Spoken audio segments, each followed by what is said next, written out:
Salut les gars, c'est JC Web, on va faire un spécial mercato. Alors on va commencer par la mauvaise nouvelle qui vient de tomber.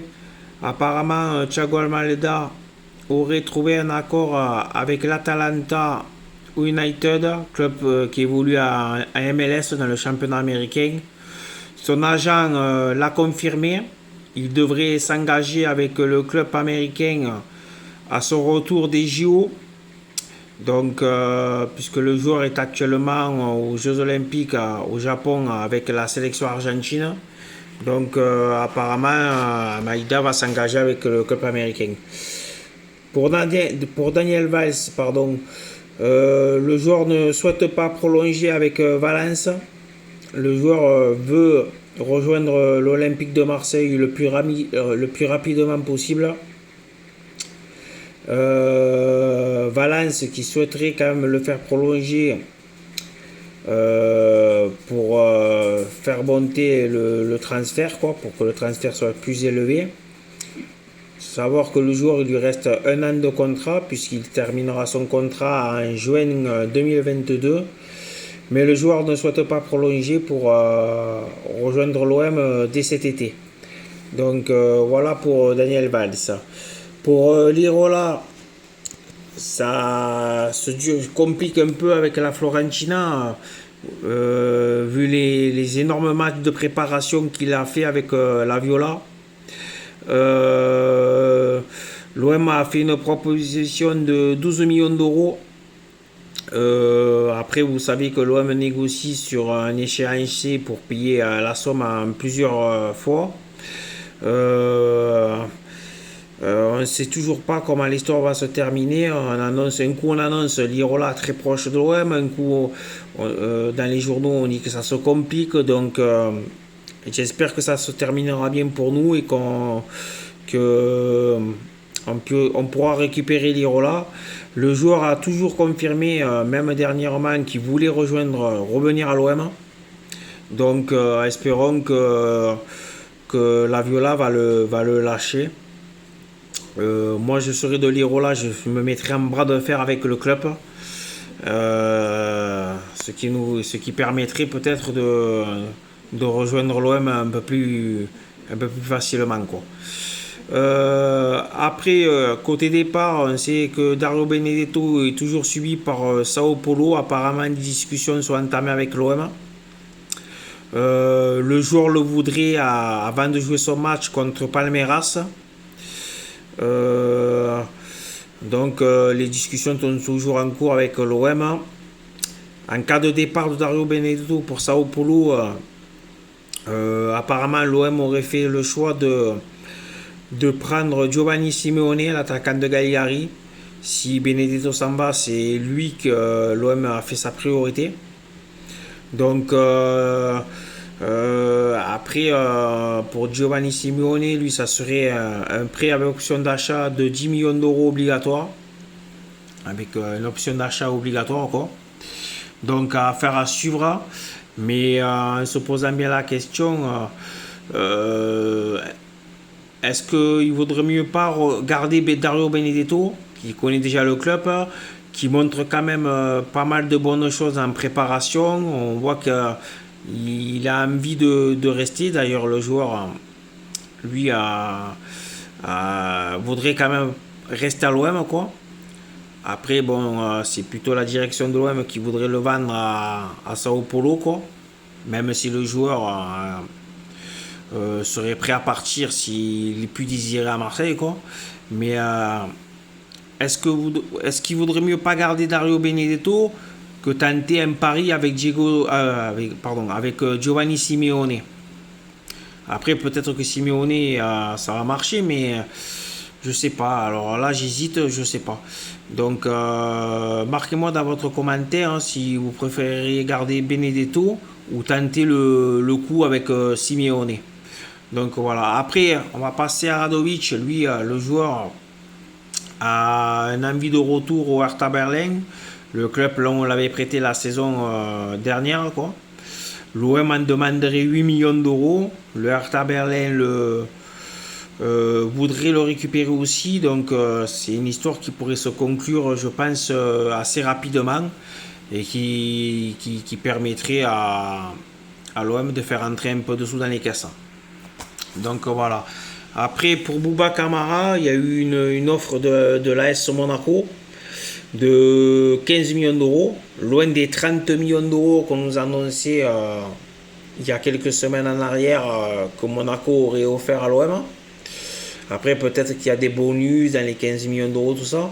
Mais Pablo Longoria a refusé cette offre. Je pense savoir pourquoi, parce que je pense qu'on ne vendra pas un concurrent direct, ce que je vous avais parlé dans les précédentes vidéos, et c'est une bonne chose de ne pas vendre un concurrent direct qui va se battre avec nous pour les places en Ligue des Champions pour la saison suivante.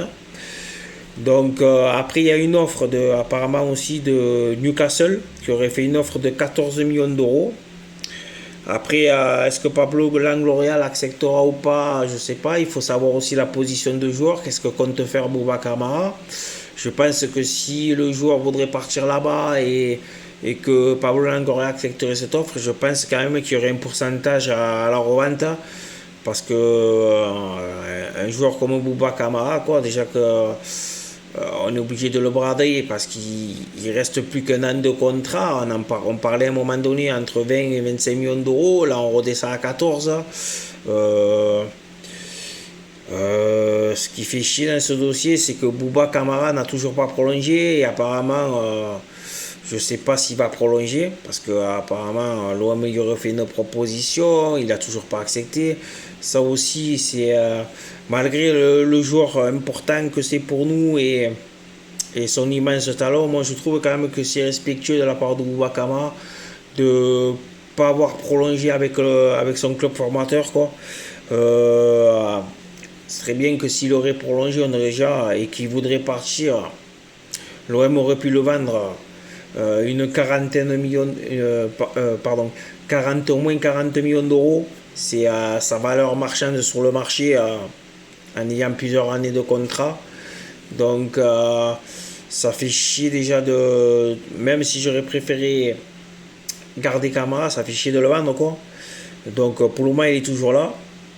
Donc pour Galetassar, après on va parler de Galetassar aussi, qui est à l'instance de départ. Lui, normalement, il devrait rejoindre la première ligue et West Ham est en première ligne pour le recruter, puisque c'est le club anglais qui a fait la plus grosse proposition. Ils ont proposé 15 millions d'euros. Après, on sait que très bien que Pablo Longoria en vaut 20 millions d'euros, mais peut-être qu'après il y a des bonus dans tout ça et tout ça. Et puis, de toute façon, il va falloir bien s'en débarrasser, quoi, de Galetassar, parce qu'il faut quand même vendre. Si on veut recruter les postes qui nous manquent, il va falloir vendre. Si on veut recruter les deux arrières latérales droit et un attaquant, il va falloir vendre. Donc est-ce qu'il ne faudrait pas le laisser partir même à 15 millions d'euros à West Ham, quoi? Donc après il n'y a pas eu non plus d'autres gros noms qui est sorti. Il y a le Milan, mais le Milan AC, eux ils veulent acheter tout à moitié prix, quoi. On l'a vu pour Bouba Camara, ils ont proposé des sommes ridicules pour Bouba Camara. Ça doit être pareil pour Galatasaray. Même le Milan AC a dit qu'il serait prêt à attendre la fin de contrat pour Bouba Camara la saison prochaine quand il sera libre, quoi, pour pouvoir l'avoir. Donc c'est pas trop non plus les clubs qui se pressent à la porte pour les joueurs qu'on a à vendre, quoi. Donc pour Galatasaray, je pense qu'il faudrait le laisser partir à West Ham, même à 15 millions d'euros. Ça ferait toujours ça de rentrer, enfin ça toujours pour rentrer dans les caisses du club, quoi. Donc on verra bien ce qui va se passer, mais pour le moment, quoi, on a bien commencé ce mercato. Après c'est un peu plus long pour les derniers joueurs qu'on veut recruter. Donc il va falloir un peu être patient. Vous savez que le mercato se finit le 31 août. Donc il est possible que après le début de championnat, pendant le cours du mois d'août, on a des joueurs qui arrivent en cours de mois aussi. Donc voilà. Vraiment le transfert qui est embêtant et qui ne s'est pas encore fait. Pourtant, on nous avait annoncé que c'était imminent. Mais moi, je vous avais annoncé même que c'était fait parce que, bon, d'après plusieurs médias, c'était fait quoi. C'est celui de Paul Lirola. Parce qu'il nous faut à tout prix un latéral droit. On n'a pas d'arrière droit. Et on sait très bien que la priorité à ce poste-là, c'est Lirola. Pour Daniel Vaz, je pense que ça va pas tarder à se faire, malgré que truc, vu qu'il ne veut pas prolonger dans son club, je pense que Valence va trouver les solutions avec l'OM, va être intelligent pour le vendre à l'OM. On parle de entre 1,5 million d'euros et 3 millions d'euros. Donc ça serait intéressant. En plus, c'est un joueur quand même polyvalent, Daniel Valls. Il peut jouer au milieu de terrain, il peut jouer latéral droit. Donc ça serait bien de le faire venir, surtout après l'euro, l'énorme euro qu'il a fait. Il a fait un énorme euro avec le Danemark. Donc ça serait bien de le recruter aussi. Voilà, après les gars, il n'y a pas plus. Donc voilà, pour le moment, il n'y a pas plus. Donc je vais remercier tous mes abonnés. Pour ceux qui ne sont pas abonnés, comme d'habitude, abonnez-vous. Ça fait évoluer la chaîne, comme je vous dis tout le temps. Activez la cloche pour rien manquer de mes vidéos. Et on se donne rendez-vous, les gars, dimanche dans la journée pour le débriefing de OM Villarreal, dernier match de préparation au Vélodrome, les gars. Allez, les gars, bonne journée et à dimanche. Allez, ciao, ciao.